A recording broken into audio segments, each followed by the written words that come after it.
Shilpa KULKARNI, HCR Technologies, to deliver her talk. She will be talking about Japanese language skills as seen through the IT window, my experiences. So my very warm greetings to one and all present here today. And first of all, a very, very hearty congratulations the entire language fraternity for achieving this stupendous milestone of 50 years. So, I'm Shilpa KULKARNI and I lead the Language Services Division at HCL Technologies. And I've been asked to speak on the relevance of language skills in the IT world. So I really have a very simple story to relate. A story of my own experiences. And I presume that many of you sitting here today are able to find a reflection of your own experiences in my story. So let the story begin.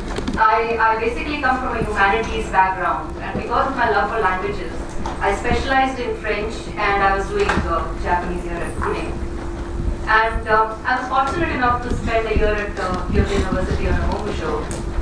And back then as a student, this was exactly 25 years ago, and back then as a student, the only career option I really imagined for myself was to be a teacher. And it was when I was doing my MPhil in French at JNU that I established my first connect with the IT world.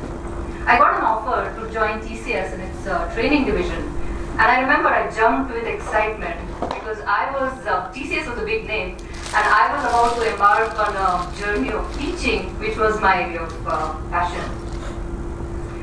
So here I was, an awkward fresher, taking my first unsure steps into a very, very unknown world. And everything was new to me, I remember, right from the computer, which I didn't know how to operate then. Sounds unbelievable, right? To many of the Gen Y perhaps sitting here. But that's true. And I recall the first assignment that I was given was to train software engineers within 3 months.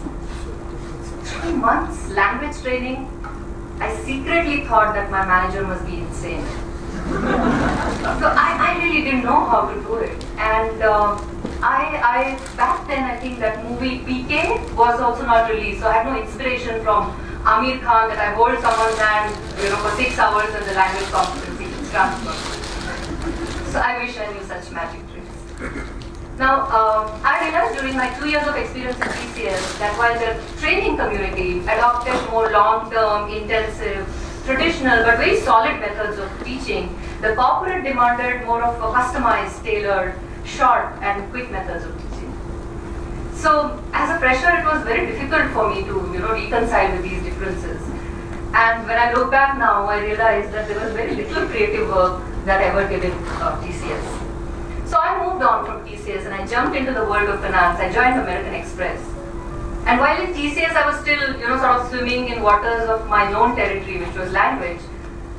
American Express was like a shock out of the blue.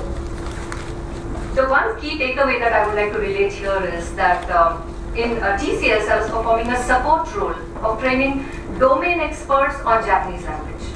In Amex, it was a complete role reversal. Language experts like us were actually trained on the financial domain.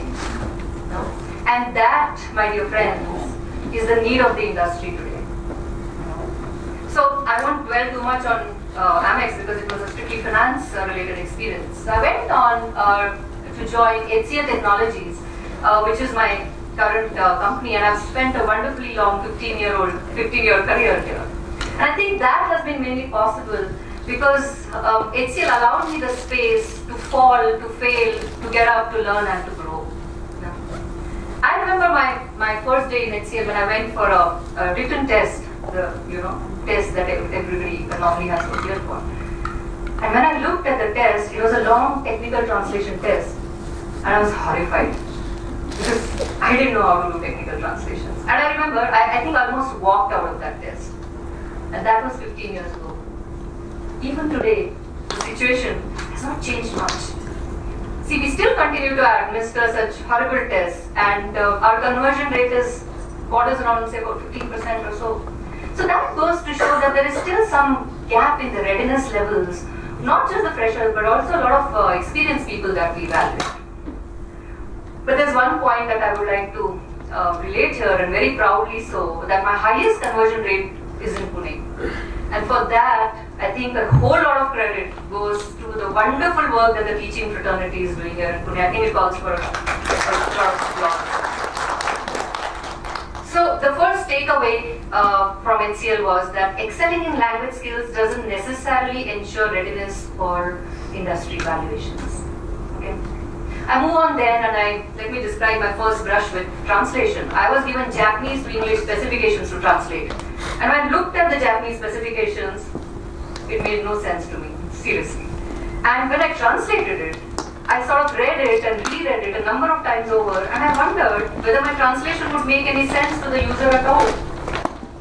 I had a lot of questions. I didn't know how many pages I was supposed to translate, what kind of quality benchmark was expected from me, were there any defined standards that I should follow, and most importantly, whether what I was doing was really accurate.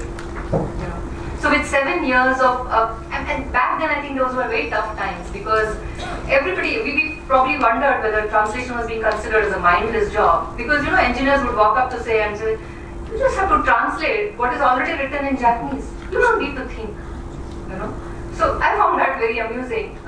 So with 7 long years of experience behind me, I sort of felt like a fresher once again. The first expectation, therefore, of the industry is that anybody who speaks a language can translate.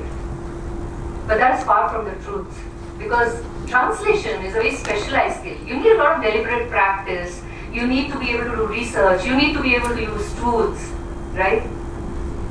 So I remember from there, I moved on to project manage a translation activity, so from being a translator.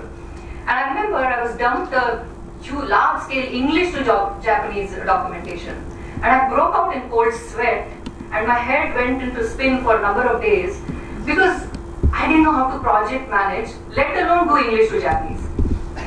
So how to assess the scale of a translation project, how to calculate productivity, or how to assess the complexity of a document, etc., etc. So it was little wonder when we received the first feedback from the customer, and dreading it when I opened the document, it all looked red with change. So therefore we move on to the second natural expectation, which is also a myth, is that translators can translate in both directions.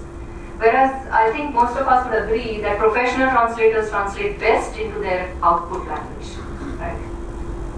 Moving on then from that assumption, we go on to the next natural assumption, that all translators can necessarily interpret.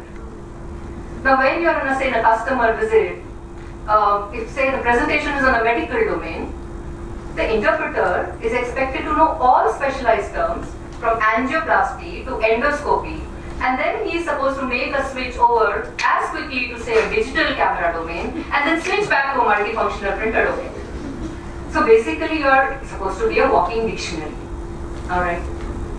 So you see the industry is very aggressive, the industry is very demanding, and it is difficult for the industry to really relate to language experts, to understand the depth of their proficiency in the foreign language, to understand their limitations, right? So such was the environment of the unknowns that I journeyed for during 20 years. So I encountered more unknown situations than known situations. And every time I faced an unknown situation, I had two choices. I had a choice not to venture into the unknown and pretend to be successful, fake success. Or I had a choice to venture into the unknown and risk failure.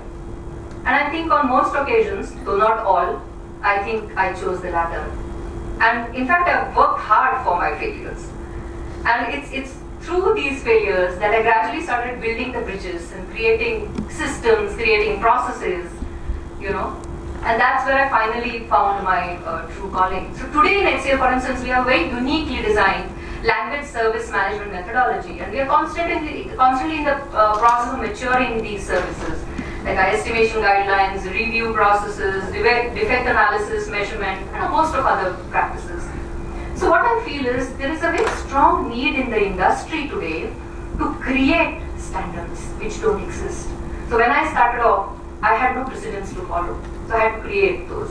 And today when I speak to a lot of vendors, when we outsource the work, and I speak to a lot of vendors, I realize that each vendor operates on a different rule or a different principle. So there is an imminent need for all of us to come together and create those standards for future. So let me tell you, there's a major shift in the trend in the industry today. 15 years ago, probably it was sufficient to be a translator or an interpreter, but not anymore today. So, pure language skills are like that plain frozen vanilla yogurt. I'm sure you don't like to eat it plain, right? You ask for the toppings. And that's exactly what the industry asks. The industry wants to know what are the toppings that you are going to add on that vanilla, right? So for instance, in HCL, we have a very unique role-based team structure for the language team.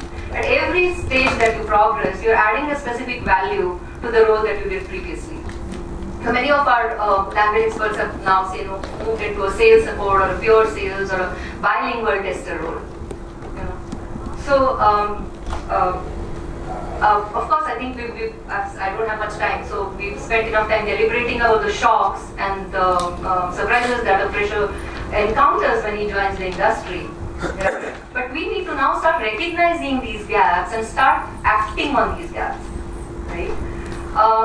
See, IT is making a big headway in Japan, and it is important that we scale up our readiness levels so that we are able to propel the industry growth in the right direction.